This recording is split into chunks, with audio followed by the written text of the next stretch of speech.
Welcome to Talk of the Lane. I'm here with Paul and Gav. We're off the back of 3 points. Villa at home. How you doing, lads? You all right? I'm good, Ross. I'm good, Paul. Everything all right? Yeah, all good, man. Not a bad week. Really good weekend considering. So, how did you guys find the game? I thought it was a good game. I liked it. Like, I thought we created chances. First half, at the start, Villa were on top of us, but as we got back into the game, and then I thought, second half, we did create a lot more chances, but we just need to start hitting the back of the net more. I think, like, that was the first time we scored 2 goals in the league in a match. So it's bad, isn't it? it's you know what I mean? And we had chances. So, but obviously, looking at the positives, we got the 3 points, so that's what matters the most. I thought it was refreshing though. Actually, we started attacking the team, actually created a lot of chances. Like you say, obviously we didn't put them away, but we're just waiting for Harry to click onto 4 minutes until he starts, and then they're just bread and butter for him. Yeah. Well, what do you think about Bergwijn to come back and then to drop game? 100%. I think we missed him. I was going to say, what do you guys think about the starting 11? For me, that seems to me that's realistically the starting 11 now. That should be the first 11 on the team sheet. Yeah, Romero at the back with Dyer. Solid, didn't he? Yeah, Romero looks good. I like him, and he does some good passes. Remind me of Toby in his heyday. Regular, and obviously defensively, I still don't rate that guy. Yeah, he still has tendencies to mislap. Emerson looked all right. He got stuck in, was going forward, so that's a positive. Skip in the middle with Holberg, I think that suits. That two in the middle, definitely. Even Ndombele in the number 10 role lets him more creativity. Obviously, his work rate still needs to get there, but I prefer him in that role than Dele all day long. So, yeah, Moore always gives 100% and Song on the left. So, yeah, going forward, that is probably our best 11. And obviously with Jill, I like Jill and I'd like to see him start more. The Celso obviously comes on, but only say we're against a lesser team at home, I'd probably say take out Skip or Holberg for one of the, you know what I mean, a bit more creativity. More attack, go a bit more forward, yeah. Holberg and Skip are very similar. So if we want to attack, I don't think both should play. But is there any lesser teams anymore? You know what I mean? So no, that's the thing, isn't it? And Nuno wanted a solid base just to get a foothold in the game because he knew if we lost at home to Villa, pressure would start mounting if it hasn't already. So I agree. It's probably our best 11. But I do like what Gio did when he came on. And I think Jill played all right as well. I'm not sure he's ready to start for us week in, week out. You know, how old is he? 20 years old. He's a young kid adapting to the league. But a good 20-minute cameo, half-an-hour cameo every game, I think he looks dangerous for us. Yeah, definitely. It's good to have them options as well. With as Gap mentioned, Bergwijn coming back. You think you've got them options as well to bring on in a game. So if that was our 11, you got Brian Hill who can come on, Bergwijn who can come on. It gives a bit more different options if it's not working with the inverted wingers and the forwards going forward. Yeah, no, definitely. I totally agree with that. So the thing is, obviously, Bergwijn did start the season pretty well, even though he didn't get any goals, but he actually did start the season well. So it'll be interesting, when he does come back. And not even that, like you said with Jill, we've got European games, you know what I mean? So I expect him to start every game of that. Even the Celso, I expect him to start in all the European games. So, like we said, it wasn't Old Spurs convincing, you know what I mean? White Hart Lane, we're winning them games 3-0 or 3-1, but 3 points, that's all we need. And you know what I mean? We just got to take it from there.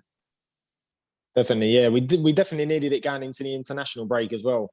I think if we'd have had a bad result there, like a draw or a lackluster performance, it would have been like 2 or 3 weeks of everyone on Nuno's back waiting for the next game to put things right. That's the thing, isn't it? Performance-wise, second half, it was very free-flowing, it was very attacking. Kane missed more chances than we used to, but he had the chances. Son missed a couple. Like, realistically, we could have scored 3 or 4 quite easily. On another day, we probably do. And we didn't even discuss European night, did we? So we scored 5, was it 5-1 that night? Harry comes on, saves the day. Yeah, they did. Scarlett had 2-1, a the bit start of of the a second tough half, night. they put a bit of pressure on us, didn't they? That No, they scored that very good goal. That was a very great good volley. Yeah. But I think, yeah, we just saw out the game. It's just, by the end of the day, that's what you need. That's why you have a big squad for players to come on. You know what I'm saying? Some people are, oh, we needed Kane that to win the game. It's a football match. You use your players. You know what I mean? So use your squad as you see fit. Yeah, exactly. We didn't start them, and it proved it helped because on Sunday, some played the whole game. You know what I mean? So it just shows coming off the bench in a week, they still play 90 minutes on Sunday. So on Sunday, looking at the game, we're all there. Who's you guys man of the match? Because for me, Son was like brilliant. He was really dangerous. Yeah, no, I'd say Son. The thing is, I don't think no one like Son. To me, obviously, that's a good performance, but because of Son's level, you expect that. You know what I'm trying to say? Yeah. No one stood out to me like was way over. Like, yeah, he was man of the match by a mile. Yeah, everyone had good games. But probably I would give it to Son, but no one stood out major to me. I still think he scares teams though. Like every time he got the ball, Villa drops. Like they played quite a high line against us, which is quite dangerous. But every time Son gets the ball, you see their defence retreat 5 to 10 yards. You know, as soon as he puts it on his on the wing and goes, Son can beat anyone on his pace. Yeah. Yeah, definitely. Having him going out wide as well, it stretches the game. It opens it up for Kane. It gives Kane a lot more room in the centre. And when Kane drops and Son goes and they do that switch, it does pull defences apart, definitely. What did you not think of Ndombele in the 10 role then? I thought, to be honest, we were having a laugh, and I think Paul's loud because we were laughing and joking during the first half about it. It's really, he's so strange, ain't he? It's like, I thought he played well. I thought when he had the ball, everything he done was good. But then it's just like, I don't know, it just seems weird as if like, can he do more? There's every now and then he'd do like something. He didn't give the ball away, but he done something that looked like, you thought, why did he do that for? Like he done like a little like shimmy and like, it's just, he's a very strange character than just. I agree. He's a very strange player. Sometimes, like Ross said, he gets the ball and he does magic and you're thinking, this guy's quality. And other times he gets the ball and you want him to do something and he just looks like he can't be bothered. Like, I'm sure he can. Just his application isn't, like if he had Son's work rate, he'd be immense. It just doesn't look like he always gives as much as he can. I'm not sure why. Yeah, so he gives you that old impression of, I said to you during the game, it's like having the old Dembele back. When he's got the ball, it's like he's never going to lose the ball. But he's just no. But you understand, like I feel confident he's never going to lose the ball and get tackled for the ball, kind of thing. When he's got it under control, tight situations, he doesn't lose it, does he? Yeah, he's just always got it and he lays it off to someone. It's just there. It's strange. It's like, as you said, if he had the work rate and if it is the attitude, he'd be a world beater. You can see why we paid all that money for him, why everyone was tapping him around as like one of the hottest in Europe when everyone was after him. And isn't he still young? Isn't he like 24? He's still really young. He's still I don't know. It's strange though, because we paid all that money for him. I think everyone wanted him to hit the ground running. But I think now he's been there long enough that he should now start delivering now. But he still can't play 90 minutes, which is frustrating to me. Well, it's a worry, isn't it? When you think a professional footballer can't play a 90-minute game, that's your bread and butter. It just looks that's like you going to work. Later, it's like you going to work and keep telling your boss, I've got to leave at 2:30. I can't do 5 o'clock or 4 o'clock or whatever. So he didn't play no minutes in pre-season. You remember? Yeah, true. No minutes in pre-season. That is crazy. Nuno wanted to get rid apparently pre-season, or the club wanted to get rid, one of the two. But we're not going to get the money we paid for him, so we might as well try and get the most out of him. But he has been with us a year, so all of last year he played, or when he did play, he never got to the fitness levels where you're thinking he can play 90 minutes. He's just strange. Yeah, some players just remember Van der Vaart. He couldn't do 90 minutes. Yeah, he was there. No, but he done it.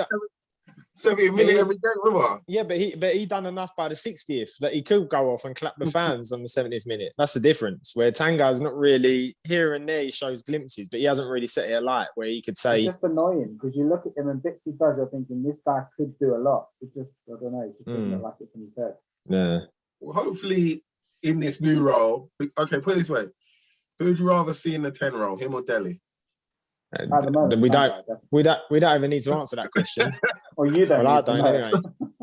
I've been saying it since Poch days that it's the same people doing the same things. Give him a few roles in that, chances at role. I thought Lo Celso would have been that number 10 role because when he was in Spain, that's the kind of position he played and he created and scored a lot. But I don't know. It's a hard one. It looks like that 10 roles up for grabs now. So yeah. Whoever stakes their claim, they're in there. They're in the shot there. Especially with the partnership of Højbjerg and Skip behind them, it's quite an easy role to play in terms of you only need to look forward. Like you don't need to worry about your defensive duty, do you? Because them two at the back, like Skip started like a train this year. He's really good. Yeah. No, Skip gets around the pitch well, and like Paul said, it's true. If you're in that role, you got them two behind you. You know. None of them are breaking past you into the box, so you're always gonna know that they've got your defending anyway. So it'll be interesting. So what do you not think about? Do you not like Paul saying Nuno's under pressure still? Do you think he's under pressure, or is it we just got to see him, let him just get on with the job? I think from some fans, whatever he does, then they're not going to really take to him at the moment. And people keep talking about style of football this, style of football that. He is a slightly more defensive coach than some fans want. I personally don't think he should be under pressure. I like him as a coach. I think we should give him, like you said sort of last week, we should give him a year, see what he's got, see what he can do with the squad. And it's still not his squad. He didn't bring in that many players. He wanted Adama Traore, he never came in. He wanted a few people that he didn't quite get the chance to put his stamp on the squad. So I personally don't think he should be under pressure, but I think it's just the way he's slightly reminiscent of Jose in certain tactics that he plays. And I think that's why people are still looking at him like they don't want him as long term. And I think the 2-year contract doesn't help him either, to be fair. Yeah. The injuries also haven't helped him. Because if you look at how we started the season, we weren't playing amazing flying football. We looked a bit more positive. But as we said, we had a full squad to pick from. Obviously, we've got a big enough squad that we should be able to go to Palace and get a result. We should be able to go there and not get thumped 3-0 like we do. But yeah, now he's had them injuries. They're all coming back now. You should think that after the international break, off the back of this victory, we should be.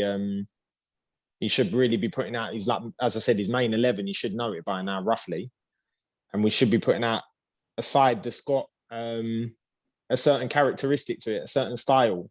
So I think the first 15 minutes we were asking like.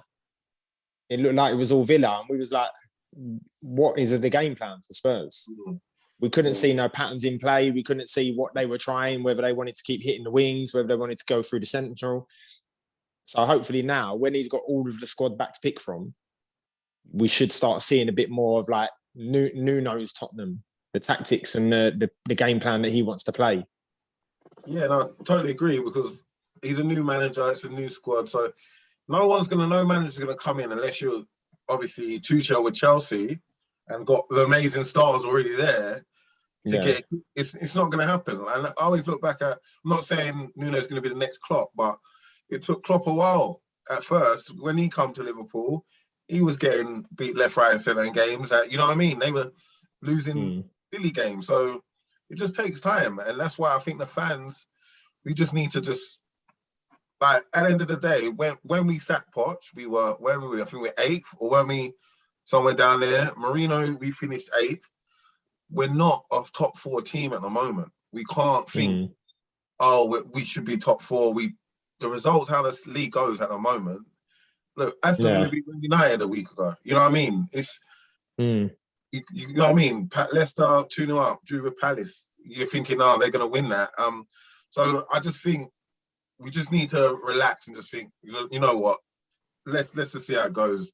And to stay off his back, obviously, there's going to be fans always going to jump on his back, but at least Christmas, you know what I mean? Yeah. And the other thing Yeah, is, like, even if they do get rid of him and fans get their way, who's out there that we can bring in that's going to be a ready-made replacement that will kick off? There isn't anyone, is there? Yeah, no one. Well, we searched for all of them, didn't we, before we got Nuno? We spent Apparently, he was like there. he was 6th or 7th in the queue, and he apparently. Yeah. So yeah, we've got to give That him. doesn't help. That doesn't help him as well, knowing that, because remember he was available from the start. Yeah. He left before the end of last season, Yeah. didn't he? So the fact we went to multiple managers and then it seems like a reject. You know what I mean? Like, Yeah. this is the best you're gonna get. Let's go with him. But and then they Conte showed us that what Levy wants to do.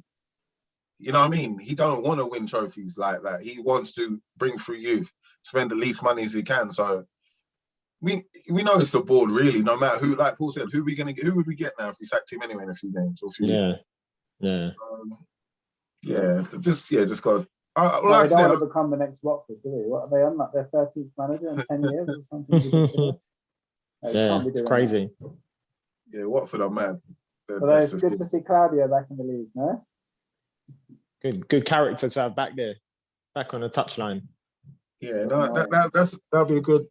I think that's a good appointment for them, but we'll see because I don't think they was doing that bad anyway. But never really got a bad squad either, from what you can see. Obviously, Danny Rose and Sissoko are down there now. Issar and I think Ranieri do all right there. Yeah, Sissoko. Gav's favourite. What do you not think? Do you think we miss him? Nah. Skipper's filled. I don't know. Skipper's filled that role beautifully. I think Skipper's really stepped up now. And I think the way Skip started with Sissoko there, Skip might not have had the opportunity. So I agree with us. I think it's giving Skip the chance and he's grabbed it with both hands. Yeah. This is part of Levy's plan though. They think, homegrown, don't pay no money. You know what I mean? Yeah. Probably, yeah. He's probably part of his. You think he's what is he? Championship team of the year, won the championship last season. The natural progression is to step up and have your opportunity in the first team. So that's probably what they're looking at. They're probably looking at. We've got a few of these players around. You've got the likes of Scarlett, who's on the fringes. You've got Skip, who's been on the fringes. So why should we go out? We tried it with Harry Winks, but it didn't quite come across. He's not as good as we all thought he was, and obviously wanted him to be. Yeah. So Finn, but what about Parrott? I know he's on loan, but I'm surprised he's not in the fold. I don't know. Do you think they've just? I don't know. Do you think he's good enough now? Because everyone was saying he needed his chance. I saw that guy. He came on for us, took a penalty and missed, and then we haven't seen him since. You know? He's in the island setup. Yeah, he's a full Irish international, and but what's his competition? I'm guessing it's not great. But it's Paul to be at an international level at, I think, what is he, 19, 20 now? It's Sissoko's been in international for France for 10 years. He's still slated him. He's an international and a world champion. Yeah, but Sissoko, if you go back with Sissoko's career, he was meant to be a top player. You know, well, not a top player. He came on the scene as a decent player. So I don't think Troy Parrott's going to be the next Harry Kane. Yeah. Nah, but then you never thought Harry Kane would be Harry Kane.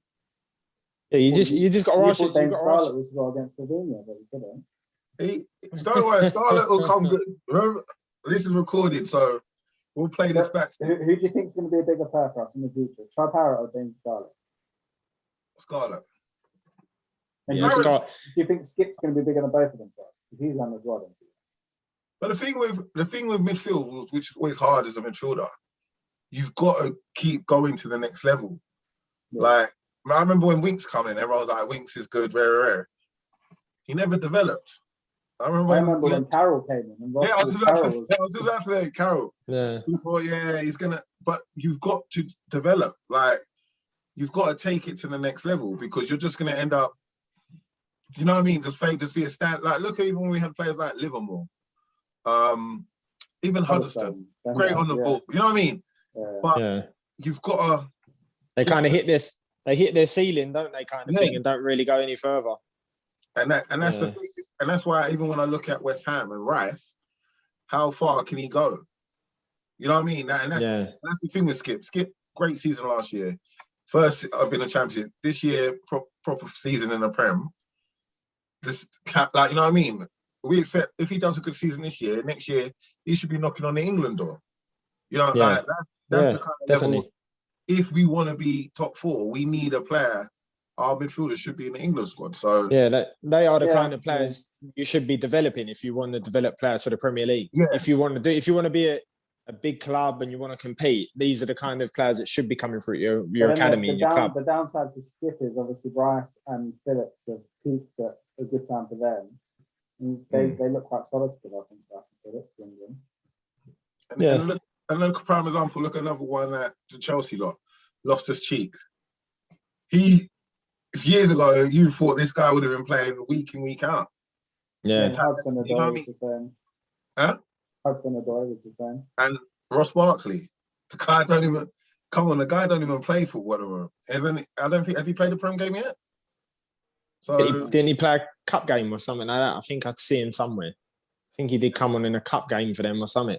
When like Carabao. You know what I mean? It's so easy to be the one player this year and then look at Delhi. Drop off. Look at Chamberlain. I was waiting for Ross to say, look at Delhi. No, but even Chamberlain, Oxlade-Chamberlain, the next talent, where is he? He don't even.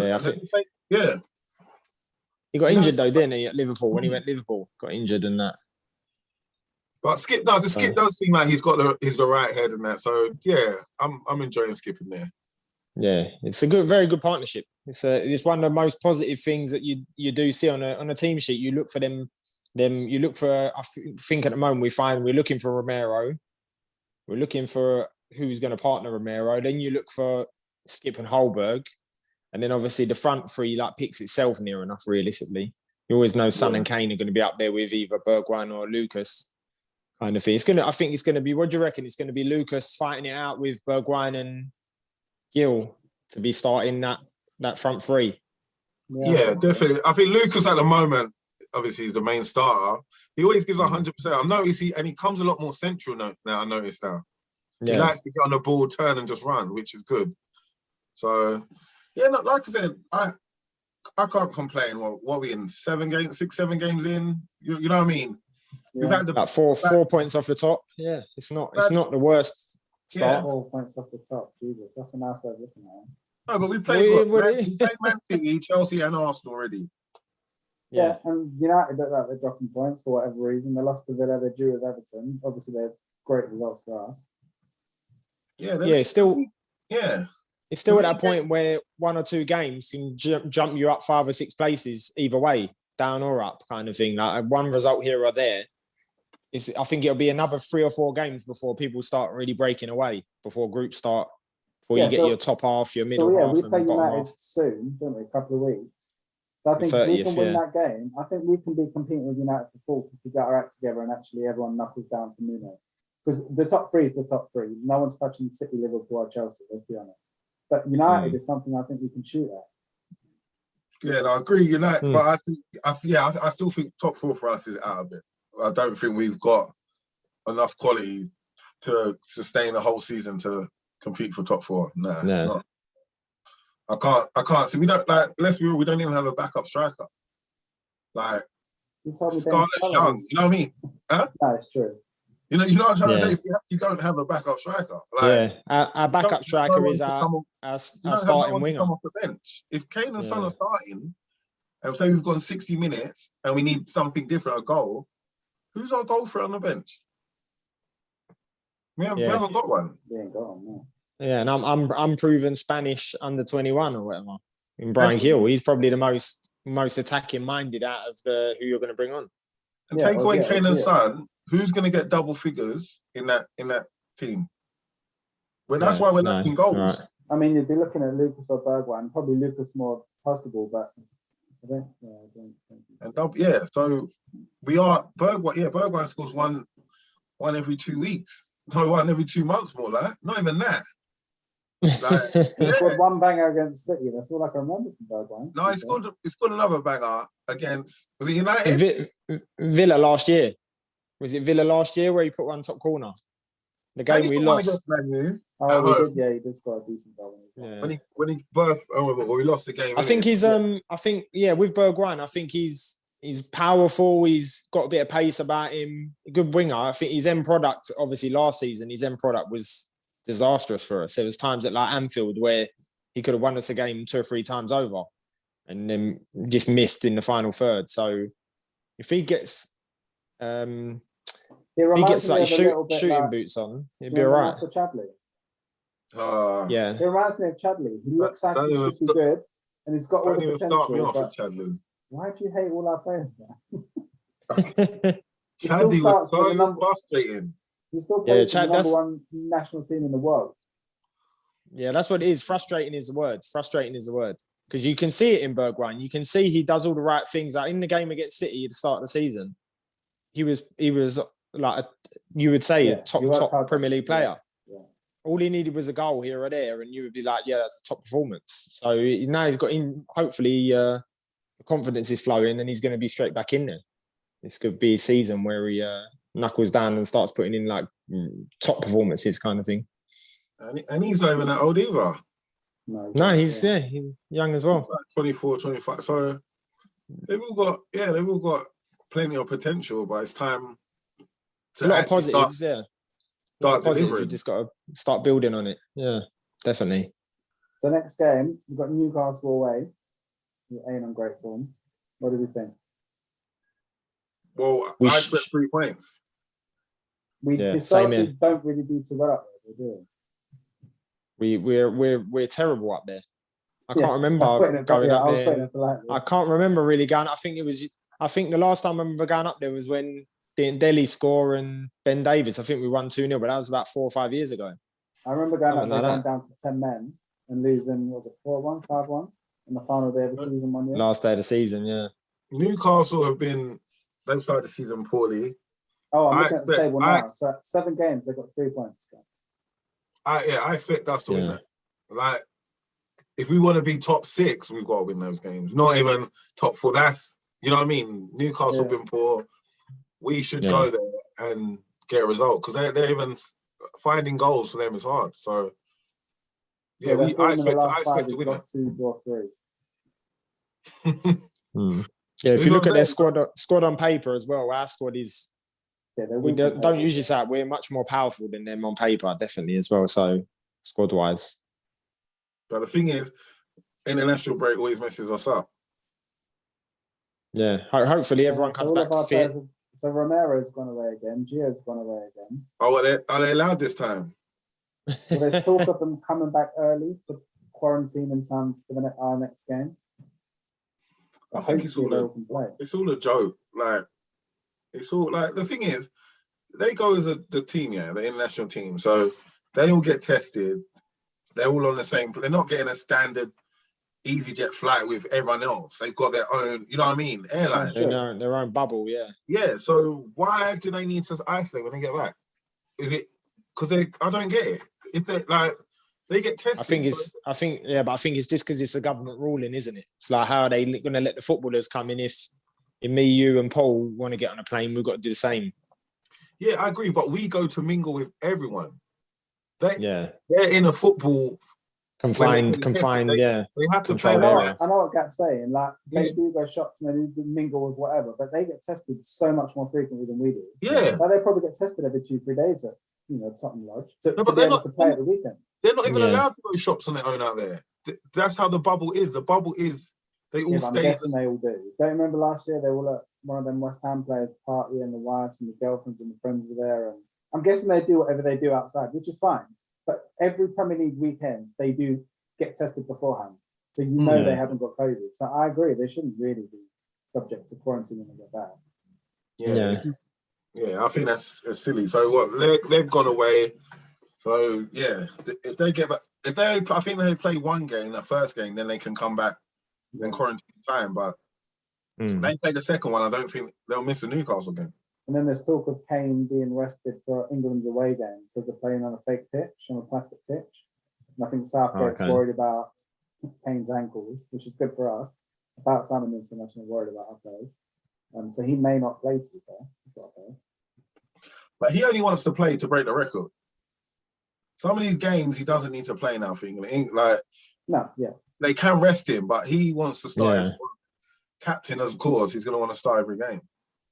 Mm. So, yeah, we'll see what happens with the international week. Hopefully, like you said, Bergwijn will be fit as well by the time he gets back. His son got on duty. I'm not too sure. I'm not actually too sure about that. Because every time he plays for South Korea, they burn him out. He comes back in a good mood though. Yeah, but they burn him out. And he needs to rest because he had an injury the other day. So, yeah. Did you see what Aston Villa manager said about him at the weekend? What's that? He said basically Son was the difference between the two teams. He said every time Son picked it up, they feared him and they were worried. And it makes him change. He basically makes him change the rest our of our shape, team, didn't he? He said Look we're at- equal apart from Son. Look at for the Holberg goal. He took the two players out, which created the space for Holberg. Yeah. They left him alone in the box. So where they were too busy worrying about Kane and Son, it left him wide open. The Son just slotted the ball into him, edge of the box, and he rolled it in the bottom corner. One of the easiest goals you're going to see. And even Mora's goal, because he took on that right back. And when the worst thing, you knew what he was going to do. He's going to slow you down, and then the right back was just out of it. And but it's like when Dembele always do the same shoulder roll. Everyone you can't stop it. Just can't do it. Yeah, you can't stop it. But it was a Son masterclass, wasn't it? He was definitely the difference in the sides. So what do you reckon then for the Man United game, the next home game? What do you think about that one? Then again, it's a bit too far off. We don't know who we're going to have. I still think it's a big game in terms of top four. I think if we can beat them, and it's at our place, that I hope we can, I'm expecting to beat them at home. And I still think we can put a bit of a psychological mindset of we're coming from you, like we're making a marker, we're making a statement.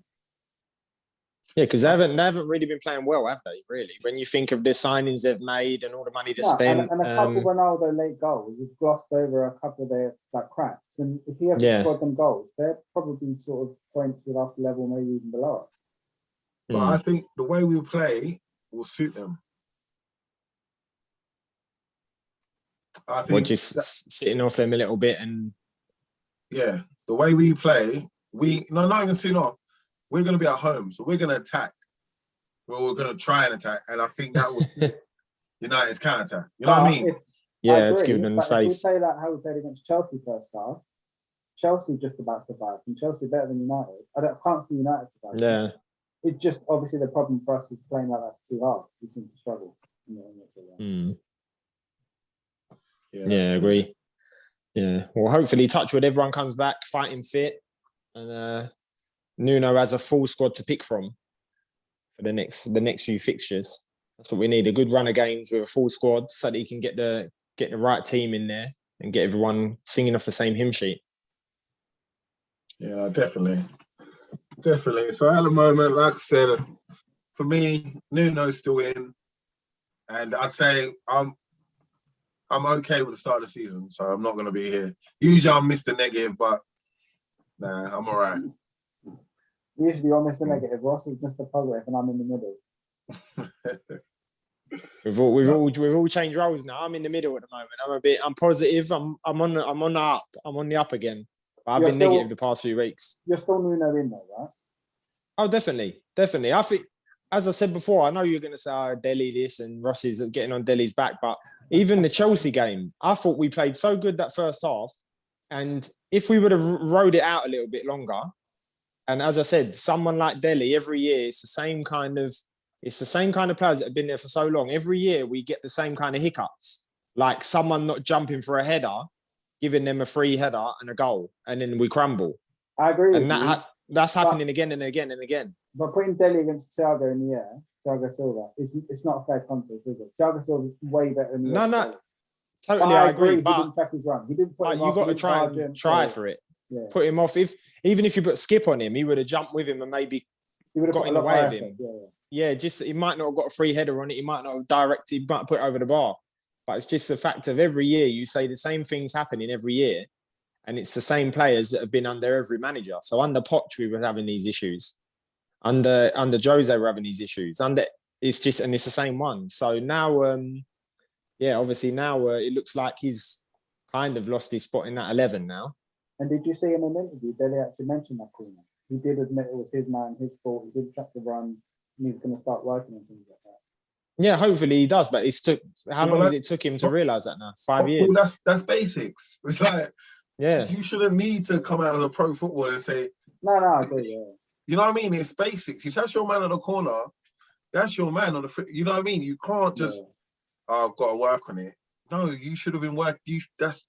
You know what I mean? There's no excuse for that. And I don't care if you about 10 minutes later, he lost Thiago again on the corner and he nearly scored another one. Yeah, because we were watching him. Because I said to Paul, I said from the reaction, I said, I bet Dele left the man there because you could see the way that Dyer was fuming, everyone was fuming, and Dele sort of like he started walking off like as if like he weren't complaining, he weren't upset. He was just like he knew it was his man. He knew he left it, and everyone's like, "What's going on?" And so I said, "Watch the next few corners." And he was doing the same thing again. He weren't really, his heart wasn't in it. So if your heart's not in it like that, we're always going to there's always going to be someone with that bit of hunger who's going to out-jump you, score the decisive goal, and then the game's gone then. Like that Chelsea game, whoever scored first, if we would have rode it out for another 5-10 minutes without conceding, I think we would have got back into that game. But instead it went completely opposite way. That was like Man City first game of the season. They were all over us, but we rode it out. Yeah. Then we got a goal, and then it changed completely. And that's true because at home as well, if going one up against Chelsea would have been the crowd behind your back. Then you know what I mean. But I think I did notice one thing I do notice with this team though, when we do concede a goal, it gets flat. It gets really flat. Isn't it? It's lack of strong leaders. And that's where like Højbjerg and Skip are going to have to step up. But that's going to be their job. Yeah, but there's no leaders in there, really. No, like, even Kane at the moment is just, he just seems like he's not in it. No. Lloris can only lead from the goal, but when you look around the pitch, how many players are they going to grab someone by the neck and say, fix up? There isn't. I only see Højbjerg. I don't see anyone else in our team doing it. No. Højbjerg. I'd say Dyer's the next one in line, but I think because he's had so much slack performance-wise, because he has had it rough. Like you think he's been defending for 90 minutes for the whole last season. So when he does make a mistake, after he's faced like 50 defensive, how'd you say it? After he's faced 50 attacks, it's sort of like, of course he's going to make a mistake during the game. So, but I think he is a leader. I think he just needs to bring that confidence out, get a good run with Romero as his partner as well. I reckon they're going to help each other out as well.